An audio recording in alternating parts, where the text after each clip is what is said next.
And, I didn't even expect to talk about that right now. I didn't think anybody was going to ask me that question, but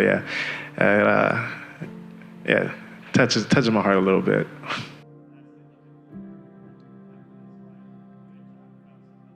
What you have just watched is the final portion of Jalin Turner's powerful response to a question about overcoming a challenging experience and finding faith and strength as a result.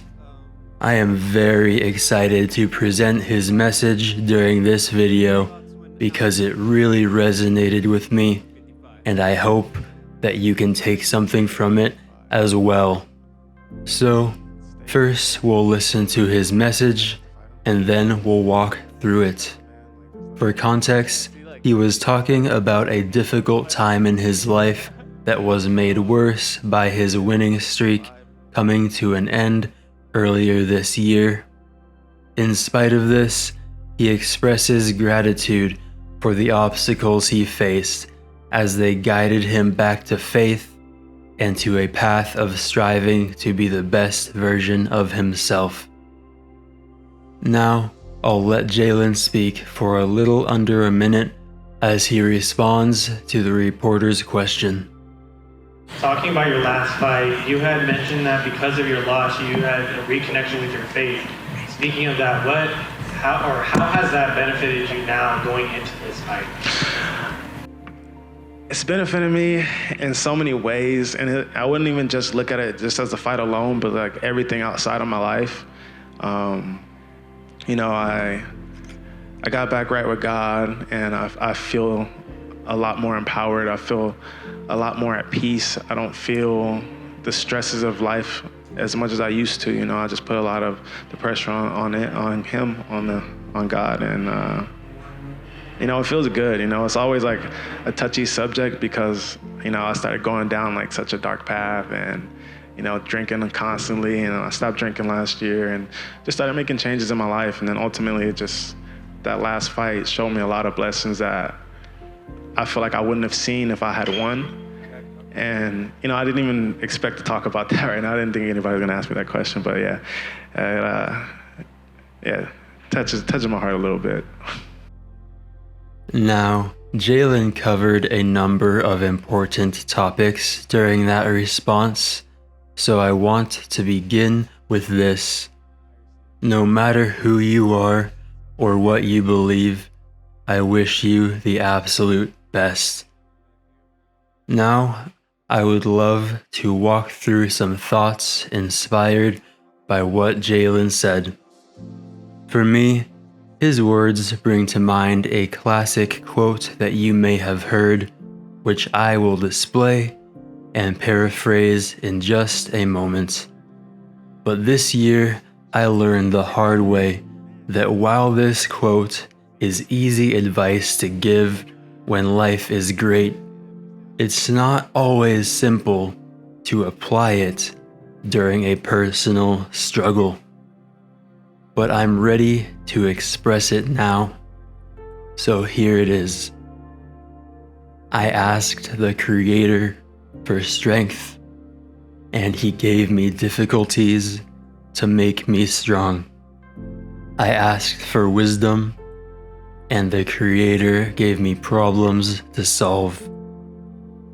I asked for courage, and the Creator gave me dangers to overcome. I received everything that I needed. Now again, I learned the hard way that sometimes it can be difficult to apply this perspective to personal challenges. The first part of 2023 was the second hardest, if not the hardest time in my life. And I sat around feeling sorry for myself for longer than I'd like to admit. For months, I sat around asking, why me? How did this happen to me? I remember one night laying on the floor of my room in agony when I finally found the strength to stare into the pain with acceptance, with understanding, and with gratitude. And almost instantaneously, the lessons I was meant to learn from those challenging months revealed themselves. The lessons I was running from as I hid behind several bad habits in order to numb the pain. Similar to Jalin, my struggle earlier this year helped me learn to replace unhealthy habits with productive ones. The obstacle shaped me into a stronger person, and for that, I am forever grateful. So again, no matter who you are, and no matter what you have been through, I wish you well. And I hope that you find strength through any difficulties you have faced, and I hope that you find wisdom through the problems that you have had to solve. May you be happy and may you be well. Anyway, shortly after I stopped feeling sorry for myself, I came across a very powerful book, and thanks to the generosity of the author, I personally did not even have to read it to benefit from it. That is because the author himself has put a summary in his own words on YouTube.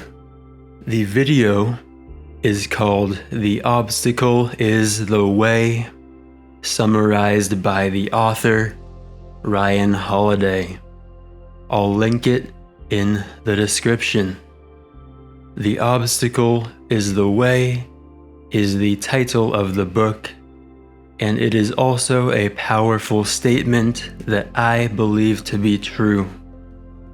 They say pressure makes diamonds, and here we are. We are still here.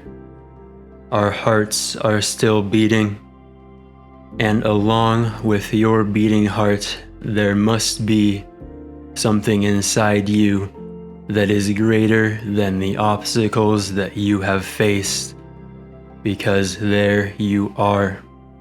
Your heart is still beating. Now, I want to close with one more statement that I believe to be true, which is that your best self is within you right now, in a very literal sense. That is because no matter what happened in the past, there is still a best decision to make right now. And the same goes for every moment in the future. As such, I'm defining your best self to be the version of you that can, would, and will make those optimal decisions. Your best self is listening to these words right now through your very ears. It is within you. Allow it to express itself. Identify with it, because your best self is capable of amazing things. You are capable of amazing things. And with that, thank you for watching. May you be happy. May you be well. Have a good one. Peace. And thank you for watching. Peace. Much love. Peace.